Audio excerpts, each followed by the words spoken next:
Hello farmers రైతు సోదరులందరికీ నమస్కారం. ఈరోజు అనగా జనవరి 31 శుక్రవారం కలికిరి టమాటా మార్కెట్ యార్డ్లో టమాటా ధరల గురించి తెలుసుకుందాం. అంతకంటే ముందుగా మన ఛానల్ని ఇంకా ఎవరైతే సబ్స్క్రైబ్ చేసుకోలేదో వెంటనే సబ్స్క్రైబ్ చేసుకొని పక్కనే ఉన్న గంట సింబల్ని యాక్టివేట్ చేసుకోండి. మన ఛానల్లో వచ్చే ప్రతి వీడియోని మిస్ కాకుండా చూడవచ్చు. ఇంకా ఈరోజు ధరల్లోకి వెళ్తే థర్డ్ క్వాలిటీ మూడో రకం కాయలు 50 రూపాయల నుంచి 50, 60, 70, 80, 90, 100, 110, 120 రూపాయల వరకు తీసుకున్నారు. థర్డ్ క్వాలిటీ మూడో రకం కాయలు.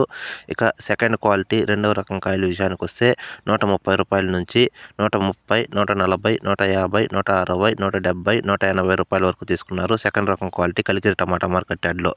ఇంకా first quality top and top విషయానికి వస్తే 190 రూపాయల నుంచి 190, 200, 210, 220, 230, 240, 250 రూపాయల వరకు తీసుకున్నారు. ఈరోజు కలికిరి టమాటా మార్కెట్ యార్డ్లో టాప్ అండ్ టాప్ 250 రూపాయలు. కలికిరిలో 15 కిలోల బాక్స్ అయితే ఉంటుంది. ఈరోజు కలికిరిలో అయితే ధర తగ్గింది. నిన్న కలికిరిలో టాప్ అండ్ టాప్ 320 రూపాయలు. ఈరోజు కలికిరిలో టాప్ అండ్ టాప్ 250 రూపాయలు. నిన్నటితో పోలిస్తే దాదాపు 70 రూపాయల వరకు తగ్గింది. 15 కిలోల బాక్స్ కలికిరి టమాటా మార్కెట్ యార్డ్లో ఈరోజు ధర తగ్గింది. కలికిరిలో ధరలు తగ్గడానికి ప్రధాన కారణం నిన్న మొన్న ఇక్కడ మనకు ధరలు బాగా అమ్మటంతో నార్త్ సైడ్ నుంచి కాయలు ఇక్కడికి వచ్చాయి. అందువలన సరుకు ఎక్కువయ్యి ధర తగ్గింది.